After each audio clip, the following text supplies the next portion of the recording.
Before we start, please don't forget to like and subscribe.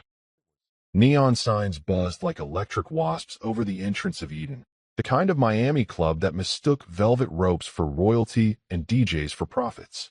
I pushed through the humid press of bodies and thumping bass, my jaw clenched tight. I was just there to pick up my fiancée, Alana. She'd said girls' night, said they'd be done by midnight. It was nearly 1 a.m. when I found her. She was laughing, head tilted back, surrounded by her circle of glitter-dripped chaos. And there, perched on her right like a thorned rose, was Kelsey, Alana's best friend, and her sharpest knife. I stepped forward. "Alana, we need to go." Alana's eyes flicked to me, then back to her glass. "Marcus, I'm not ready to leave. We just ordered another round." Kelsey turned slowly, lips curling with a smirk that was built to hurt. "Oh look, the watchdog came early. You must have sniffed her scent all the way from home." I didn't even blink. I didn't know married life was so lonely that you had to tag along on someone else's. Gasps rippled around us. Kelsey's smile tightened, but she didn't back down. "Jealousy isn't cute, Marcus. You're acting like some insecure fiancé with trust issues." I smiled, cold, polite. "Trust isn't the issue. Entitlement is. And I get it, Kelsey. It must sting watching someone else get proposed to while your husband spends more time golfing than talking to you." Kelsey's eyes narrowed. Alana stood abruptly. "Enough, both of you." I looked at her, really looked. She was flushed, flustered, and not at all surprised. She touched Kelsey's arm. "He doesn't mean it." I shook my head. "Don't defend me. Just tell me something. Do you still want to go home with me?" Kelsey laughed. "She's not going anywhere until we finish this bottle. Sit down, Marcus. Or better yet, go polish your vows." "I write vows for people who know what loyalty means," I said flatly. "Not for clubbing queens and their court jesters." Alana's face dropped. The tension snapped like a cable, and for a moment, the music was the only sound in the room. I turned without another word and walked out, but inside, I was spiraling. You spend years thinking you're building something real, a home, a life. Then one night, you walk into a place full of strangers, and the one person who's supposed to be your safe place makes you feel like the outsider. Me? I design kitchens for a living, sleek, clean, beautiful. Spaces meant for conversation, connection, building something together. I always imagined Alana and I having those kinds of nights. Wine on the counter, music low, her laugh echoing off the tile. But standing in that club, I realized we weren't building anything. I was decorating ruins. And I hadn't even seen the worst part yet. The engine hummed beneath us as I steered down Ocean Drive, the streetlights sliding across the windshield in long, ghostly streaks. Alana sat beside me, arms crossed tight, mascara slightly smudged from the heat, or the tears she hadn't let fall yet. The silence between us was violent. I kept my eyes on the road. "Your friends won't be at the wedding." Her head whipped toward me. "Excuse me." I said, "They're not coming." "Kelsey, that whole crew, cut them out." "You don't get to decide that," she snapped, voice thin and trembling. "They're my friends." I slowed the car just enough to make the tension unbearable. "No, they're poison. And tonight proved it." Alana laughed, bitter and breathy. "Because Kelsey made a joke? God, Marcus, you're so emotional sometimes. Controlling, even." I gripped the wheel tighter. "You're calling me controlling? You let them mock me in public like I was some random guy you met on a dating app. And you didn't flinch. They were just teasing." "No," I said calmly. "They were testing boundaries. And you failed." She threw her hands up. "So now you're the victim? You came in there like some brooding babysitter. We were just having fun." "That's your idea of fun? Disrespecting the man you're about to marry?" "Stop the car," she said suddenly. "I'm not doing this with you while you're on some power trip." I pulled over. Right there in a quiet stretch just off the beach, the ocean a black whisper beyond the palm trees. I shifted into park and turned to her, voice low and even. "Listen carefully.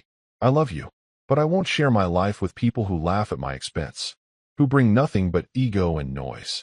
If that's the environment you want at our wedding, then I'm out." Her bottom lip quivered. "You're trying to isolate me." I shook my head. "No, I'm trying to protect what we're building. And that means calling out rot before it spreads." She wiped at her eyes. "You didn't have to humiliate me tonight." "Neither did you," I said quietly. She looked away, blinking fast. I leaned back in my seat, letting the words settle. The silence thickened. This wasn't just about a bad night. It was something older, something rooted deep.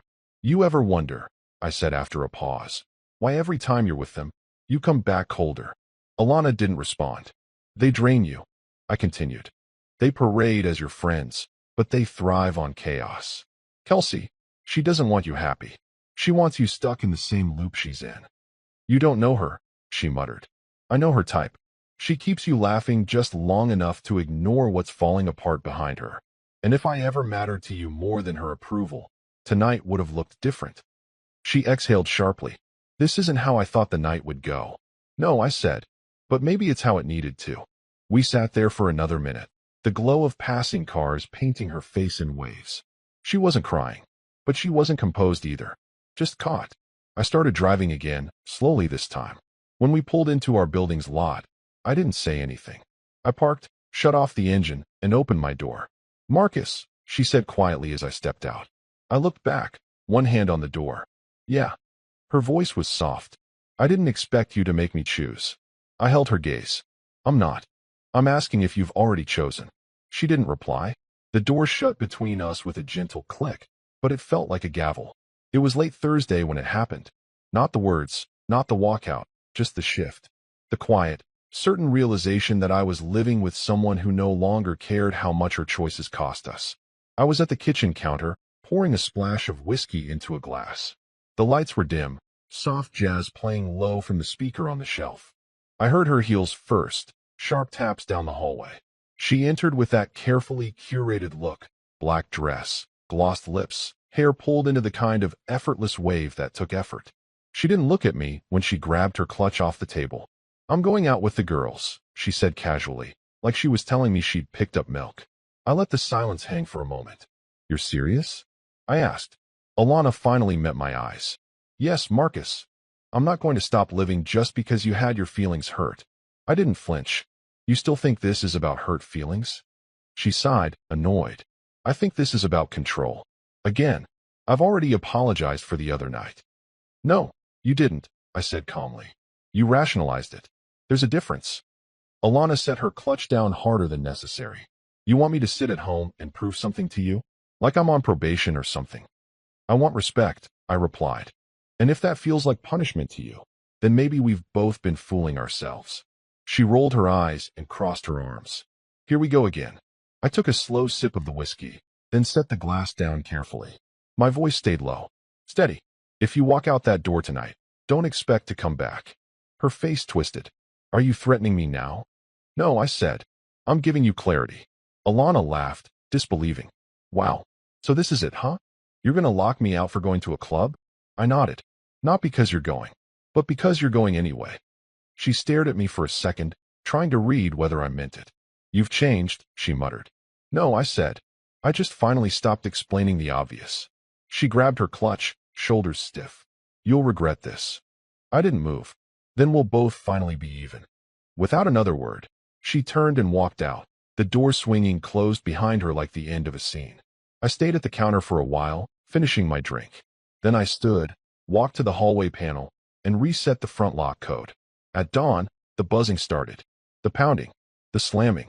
Marcus. Her voice echoed through the hallway outside, wild with disbelief.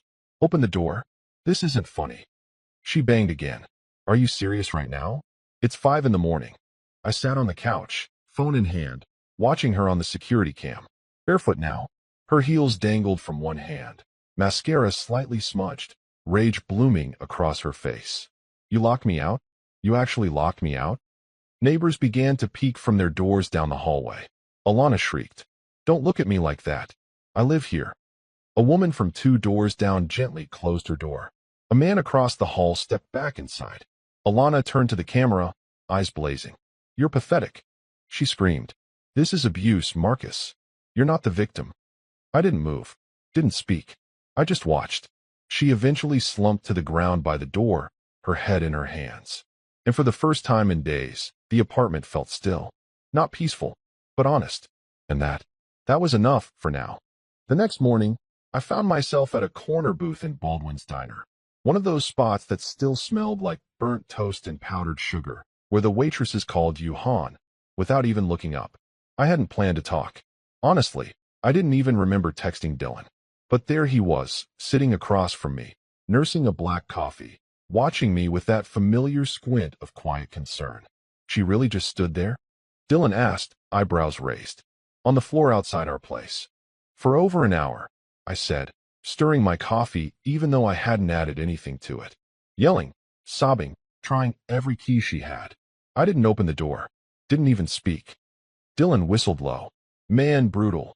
She made the choice, Dylan, I said, not looking up. I just made sure the consequences finally showed up on time. He leaned forward, resting his forearms on the table. Still locking her out? That's a hard line. I nodded slowly. It had to be.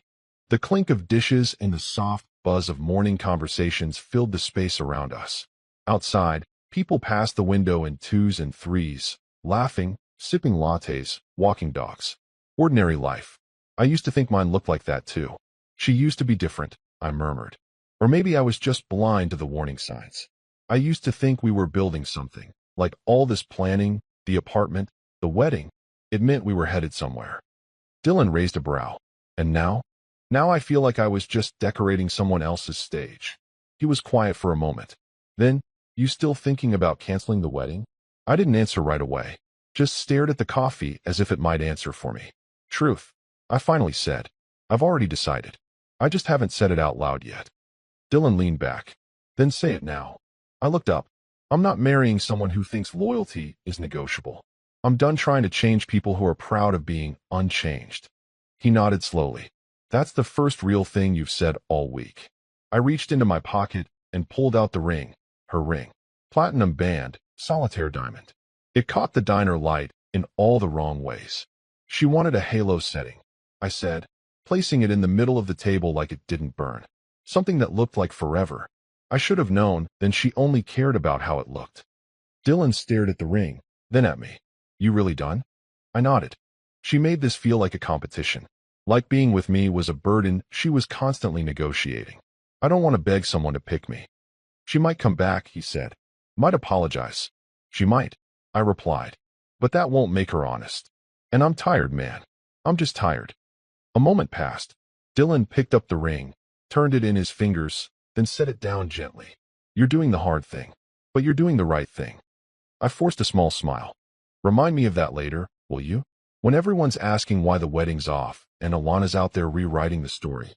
He chuckled. I'll make t-shirts. A waitress passed by, topping off our mugs. I took a sip, finally. It was bitter, but it was honest. Friday night draped over Miami like a wet velvet curtain. It was the kind of humid that made your shirt cling before you'd even stepped out of your car. I wasn't supposed to be out. Not really. Dylan had told me to let it go. If you're done, be done. But something didn't sit right. Some itch I hadn't scratched yet. Call it closure. Call it instinct. So I waited 2 blocks down from Alana's building, engine off, lights dim. She came out around 8:30. Alone. Hair tied back in that loose, effortless bun she only wore when she wasn't trying to impress anyone. No lipstick. Black jeans. A plain white tank top. Not club attire. Not girls' night out. She didn't even look around before getting into her car. I gave her a 5-minute head start. Then I followed. Alana wasn't rushing. If anything, she drove like she was easing towards something she'd already made her peace with. We rolled down Biscayne, past the turn for downtown, kept going. My pulse kicked up when she finally turned down a residential street near North Bay Village. And then, she pulled into a driveway I recognized from the wedding planning barbecue 3 months ago. Josh's house. Josh, Kelsey's husband. Josh, who had barely said 10 words to me that day, but who Alana had talked to for over an hour while Kelsey was inside refilling sangria. I parked across the street, behind a row of tall hedges.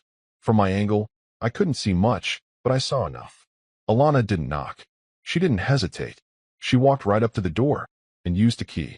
I sat back, the interior of my car suddenly too small. My chest burned like I'd swallowed something corrosive. I wanted to believe maybe it was innocent. Maybe she was picking something up for Kelsey. Maybe she buzz. My phone lit up with a notification from Instagram. Kelsey B_305 just went live. I tapped the screen with a thumb that felt like it didn't belong to me. And there she was, Kelsey, full face of makeup, bottle in hand, blowing kisses to her camera from the VIP section of a club I knew was across town. Lights strobing behind her, friends screaming in the background. She turned the camera to the crowd and yelled, "Free women do Friday right." The video panned for a second. Someone spilled a drink. Kelsey laughed and screamed, "Oh no, that was $18. I froze. If Kelsey was there, then she had no idea where her husband was. Or more importantly, who was in her house. I looked back at Josh's place. The lights were still on inside. A bedroom window glowed faint blue behind sheer curtains. I sat there and let the pieces click together. One by one. Clean. Cruel. The girl who mocked me for being too emotional had been sneaking around with her best friend's husband. The same girl who said she needed freedom, who acted like I was the overbearing one, who brushed off every question with a half laugh and an eye roll. I swallowed hard, turned off my phone, and gripped the steering wheel. There was a kind of clarity in that moment that made everything before it feel like static. She wasn't just playing me. She was playing everyone. And the worst part? She looked natural doing it. The rooftop was glowing. String lights draped across the rails, soft music humming beneath the clinking of glasses, and the Miami skyline flickering behind it all like a backdrop staged for false peace. Everyone here was part of that social overlap Alana had always thrived in. Half her friends, half mine, and a few people who tried way too hard to stay neutral. I hadn't planned to come, but curiosity? It has teeth. I stood near the drinks table, hands in my pockets, watching her. Alana, hair curled, golden dress, laughing too loud. She wasn't trying to avoid me. In fact, she glanced in my direction more than once, as if she wanted me to see her sparkle, her performance. Kelsey wasn't far, wine in hand, perched on a lounge chair like she owned the night. I waited. I didn't approach. I didn't corner. But it came to me anyway. "Marcus," Alana said brightly, walking over with two girls I barely recognized. "Didn't expect to see you up here." "I'm full of surprises," I said, voice flat. One of the girls laughed awkwardly and drifted away. The other followed. Kelsey sauntered over, half interested. "Still pouting?" she asked with a smirk. I looked between them. "You two always need a crowd to stay brave, huh?" Alana rolled her eyes. "We're not doing this here." "Oh, but we are," I said, sipping my drink. "I'm not here to argue. I'm here to clarify." Kelsey raised her glass. "Clarify what? That you're still hung up over one night at a club?" Alana stepped forward, tone sharper now. "You said you didn't want drama. So don't make this another scene. People are trying to have a good time." "You're right," I said, setting my drink down. "Let's talk facts, not drama." A few people nearby looked over, sensing the temperature drop. I turned toward Alana. "You told everyone I was controlling. Jealous. Too emotional to handle your independence." "I never said it like that. You did. Or you let others say it for you." I cut in, and I stayed quiet. Until now. Alana's smile thinned. "What is this?" Kelsey gave a half laugh. "Let me guess. He tracked your location again?" I tilted my head. "No need. See, I didn't have to track anything. I just had to follow my instincts. And they led me straight to Josh's house." The music didn't stop, but everything else did. Kelsey's wine glass froze halfway to her lips. Alana paled. I let the silence fill the space. "Funny thing," I said lightly. "When you're lying to your best friend, it helps to make sure she's not live streaming from a club across town." Kelsey blinked. "What? What are you saying?" I looked straight at her. "At this time, your husband is dating my fiancée," I said, calm and clear. "Didn't you know?" The silence dropped like a curtain. And then, "You're disgusting," Kelsey screamed, turning on Alana so fast her wine sloshed over the rim. "How long? How long has this been going on?" Alana's voice broke. "Kelsey, listen." "No," she shouted. "Don't listen me. You smiled in my face. You toasted my birthday while you were sneaking around with him." People were backing up, watching from the corners. No one dared step in.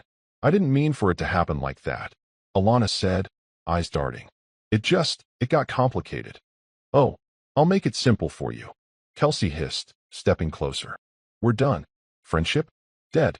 Respect? Gone. And you?" She laughed bitterly. "You can keep Josh. He's just as fake as your loyalty." Alana's mouth opened. Nothing came out. I picked up my drink again, and with one final glance at the two of them, I turned away. Their voices rose behind me, shouting, sobbing, accusing. But I didn't look back. I walked straight through the stunned crowd, down the stairwell, out into the Miami night. The air had never felt lighter. If you're enjoying the story, please hit the like button. It was close to midnight when I heard the knock. Sharp, frantic, full of the kind of desperation that doesn't wait for an answer. I didn't move at first. I sat on the edge of the couch, elbows on my knees, watching the door like it might disappear. Another knock, harder this time. Then her voice. Marcus, please, please open the door. I stood, unlocked the deadbolt, and pulled it open slowly. There she was, Alana, still in the same gold dress from the rooftop. Hair wild, mascara streaked down her cheeks, arms wrapped around herself like she wasn't sure what was keeping her standing. Her voice cracked the second she spoke. I didn't know where else to go. I leaned against the frame, arms crossed. You could have started with honesty. She winced. I made a mistake. Don't, I said sharply. Don't shrink it. She blinked fast. Okay, I messed up. I messed up bad. But you know me, Marcus. You know me. I didn't answer. Alana stepped closer. It was a phase, she whispered. Just a stupid, selfish phase. I didn't even know what I was doing until I was already in it. He was just a distraction. I narrowed my eyes. From what? She hesitated. From everything. The pressure. The wedding. Your expectations. I felt like I couldn't breathe, and he didn't expect anything from me. And I did. I asked. Her lips trembled. You expected me to grow up. I exhaled, slow and deep. You're right. I did. I still do. Marcus, please, she whispered. We can fix this. We can go to therapy, or take time apart if that's what you want. But this doesn't have to be the end. I studied her face. It was the first time in months I'd seen her without a shield. No defiance. No clever spin. Just fear. And maybe even regret. But it didn't shake me. You think betrayal is a phase? I asked quietly. Like it's a mood swing. Like you'll snap out of it. She stepped inside before I could stop her, pacing like a caged animal. You don't understand what it's like being constantly measured. Every time I stood next to you, people looked at me like I was the lucky one. Like I had to catch up. I wanted to feel equal. I wanted to feel free. You could have told me that, I said. You could have used your words instead of your body. Alana spun around, eyes wide with frustration. You think I haven't been punishing myself? I haven't slept. I haven't eaten. I don't even know who I am anymore. Now you want my sympathy? I asked. You gave someone else the part of you I was fighting to protect. And now that it blew up in your face, you come here with a tear-stained speech hoping I'll rewrite the ending. She walked to the door, furious now. Fine. If you're going to stand there and act like I'm some monster, then I'll leave. You can enjoy your quiet apartment and your self-righteous monologues. I didn't move. She grabbed the doorknob. Then I said it. Wait. She stopped, barely turning her head. There's one more thing you should hear. Alana slowly turned to face me, arms trembling. What? I stepped closer. Not loud. Not angry. Just calm. You didn't just lose me, Alana. You lost yourself. And the worst part? You still think this was about us. She looked at me like I'd spoken a language she hadn't learned yet. I opened the door for her. You can go now? She stared at me one more beat, then stepped out into the hallway. No yelling. No final plea. Just the quiet click of the door closing behind her. And silence. Clean, full, and unbroken. My phone rang at 7:16 a.m. Too early for anything but bad news or bold entitlement. It was her father's name on the screen, Richard M. Callahan. I hadn't spoken to him since we picked the venue. He'd been cheerful then, offering to cover the photographer as a gift to the future. I let it ring once more, then picked up. Marcus, came his voice, already tight. We need to talk. I figured. His wife's voice cut in before I could say more. Why are you humiliating Alana? Do you have any idea what she's going through? I stood in the kitchen, watching the steam curl from my coffee. What she's going through? You locked her out, her father snapped. You're canceling things, telling people the wedding's off without even speaking to us. What are you doing? I didn't sigh. I didn't explain myself. Instead, I walked to the living room window and pulled back the curtain just slightly. Miami was waking up, gray skies, traffic warming up, the buzz of a city that didn't care about broken engagements. I assume she told you I overreacted, I said.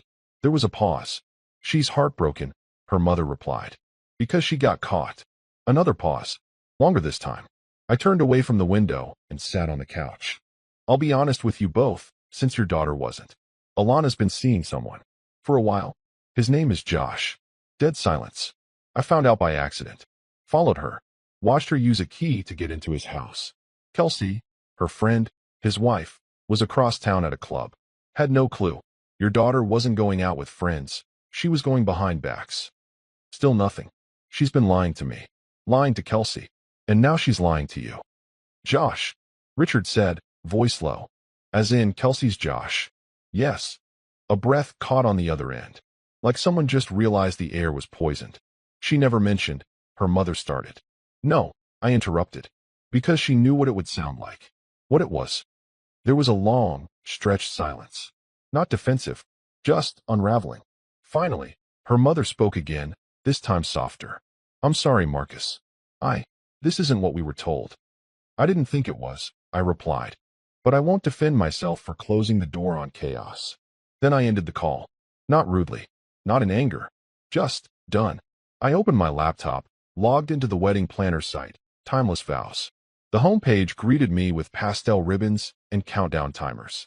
142 days until the big day. I clicked into vendors. Florist, canceled. Venue deposit, forfeited. Catering, gone. Photographer, banned. Cake consultation, each with a short note. Bride and groom will not be proceeding. Thank you for your time. It didn't feel good. It didn't feel bad either. Just necessary. I closed the laptop and took a sip of my now cold coffee. Sometimes peace doesn't arrive like a sunrise. Sometimes it's a slow, quiet exit. And no one claps. She didn't knock. Didn't text. Didn't call. Just came barging through the door like a hurricane dressed in linen, slamming it shut behind her so hard the walls seemed to flinch. Unbelievable. Alana growled, tossing her bag on the floor. You're actually unbelievable. I didn't even look up from the kitchen table. Afternoon. You told my parents everything? I took a slow sip of coffee. They asked. She marched across the room, her heels clicking like accusations. And you just aired it all out? Just like that? Marcus, you made me look like a monster. I finally met her eyes. You didn't need my help for that. Her mouth dropped open. Wow. No, I said flatly. Wow is thinking you could cheat and still keep the narrative. Wow is walking into my apartment like you didn't burn it all down. She paced, running both hands through her hair. People are calling me. My aunt. Friends. Half of them already know. Do you know what it's like being painted as some evil, heartless woman who ruined everything? Do you know what it's like being engaged to that woman? I shot back. Because I lived it. Smiled through it. Paid deposits for it. Alana's voice shook. I was overwhelmed. Pressured. Do you even understand how many eyes were on me? How perfect I had to be to stand next to you? I never asked for perfect, I said. I asked for honest. I made one mistake. I laughed. A sharp, bitter sound that echoed in the room longer than it should have. She flinched. You think this is funny? No, I said, still smiling grimly. I think it's sad. I think it's sad that you're still calling it a mistake, like you forgot how keys work. Like you didn't walk into Josh's house on purpose. More than once. Her cheeks flushed, and not from shame. You're acting like a saint. But you're cruel, Marcus. Cold. You didn't even try to forgive me. You didn't ask to be forgiven, I said. You asked to be understood. And I do understand. You chose chaos because you're addicted to being wanted. And when someone wanted you quietly, respectfully, consistently, you got bored. I didn't cheat because I was bored. No. I leaned forward. Then why him? Why someone close to both of us? Why someone married to your friend? She stammered. Because he listened. He didn't judge me. He made me feel free. And how does it feel now? I asked. Alana looked away. You feel humiliated, I said. Good. That's called clarity. That's what it feels like when the lie finally costs you something. She turned sharply. You think you're above this? You think hurting me makes you righteous? No, I said. But it makes me free. She narrowed her eyes. You'd rather be alone than admit you had a part in this. I would rather be alone than live with someone who calls betrayal a phase, I said. And if this is what a real man is supposed to tolerate, then I'm proud to fail your definition. She looked stunned for half a second, then defensive. You're just scared. Scared to forgive. Scared to try again. I'm not scared, I said, standing. I'm finished. She grabbed her bag from the floor in a violent motion. Then we're done. I walked to the door and opened it. Our story ends today. She stared at me for a beat too long. You'll regret this. I nodded toward the hallway. No. You will. She stepped out, eyes glassy with something between fury and disbelief. And I shut the door behind her, slow, deliberate, final. Then I locked it. A week slipped by like fog. No calls from Alana, no angry texts, no new rumors. Just silence. And honestly, I didn't miss the noise. Then, one evening, as I was scrolling through emails at a sidewalk cafe downtown, her name popped up. Kelsey M. Can we talk? Just coffee. I owe you that much. I stared at it for a minute. I didn't know what to expect from her anymore. But I said yes. We met the next afternoon at a quiet cafe off Coral Way, neutral ground. She was already sitting outside when I arrived, dressed in jeans and a simple tee. No makeup, no theatrics. Hey, she said softly, standing as I approached. Thanks for coming. I nodded. Didn't think I'd hear from you. I didn't think I'd want to talk to anyone, she said, sliding back into her chair. But then I realized I've spent years defending people who'd never defend me. I sat across from her. Alana. She sighed. And Josh. But mostly her. There was a long pause before she added. I used to think loyalty meant silence. Standing by someone no matter how wrong they were. But what it really meant was enabling. And you didn't deserve that. I studied her carefully. There was no edge in her voice. No bite. Just truth. Tired truth. I appreciate you saying that, I said. Really? She looked down at her coffee. The night at the rooftop, when you said it out loud, part of me wanted to defend her out of habit. But when I looked at her, I saw it. The emptiness. The lie. She didn't even flinch. I stayed quiet. Let her sit with it. I'm not here to make excuses, she added. Just wanted to say I see it now. And I'm sorry. I nodded once, slowly. That took guts. She gave a dry smile. Not guts. Just too many sleepless nights. I glanced at her. She did look different. Less polished, maybe. But more real. Like someone finally unlearning a performance they didn't need anymore. I hope you take care of yourself, I said, standing. Kelsey stood too. Same to you. We didn't hug. Didn't make promises to stay in touch. It wasn't that kind of meeting. It was two people stepping out of the wreckage and finally breathing fresh air. It's strange what time does when no one's asking you to explain yourself anymore. 3 months passed. No headlines. No calls. Just quiet. I heard through a mutual friend that Alana's parents had stopped speaking to her altogether. Something about moral embarrassment and we raised you better than that. She'd moved out of the apartment they were funding and was now staying with a cousin in a neighborhood she once swore she was too good for. Kelsey didn't gloat. When I told her what I'd heard, she just nodded slowly and said, Pain has a way of doing its own work. We'd been seeing each other once a week. Nothing planned, nothing pressured. Just coffee, walks, quiet conversations that didn't need to fill space. Sometimes we'd talk about what happened. Sometimes we didn't. But we were honest.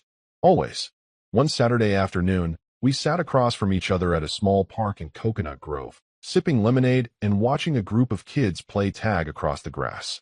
I used to think love meant absorbing someone's damage, she said, half smiling.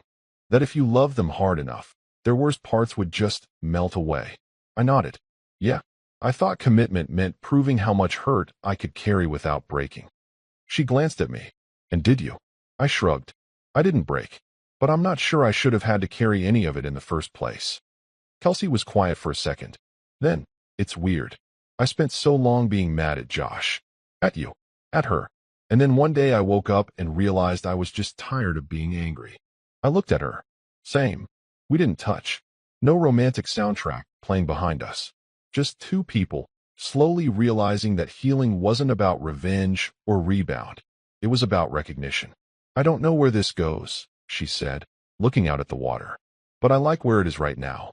Same here, I said. We sat like that for a long while. There's a dark humor in life. How it throws people into your orbit when you least expect it. Alana was the person I'd once tried to protect from the world. Kelsey? She was the one the world forgot to protect. And maybe, just maybe, that's why we saw each other clearly now. Not as replacements. Not as answers. Just as survivors. And that was the end of the story. Kelsey once chose silence over truth, standing by a friend who never deserved her loyalty, just to keep the peace. But when it mattered, she finally spoke up. Tell me honestly, did she do the right thing? Or would you have stayed quiet?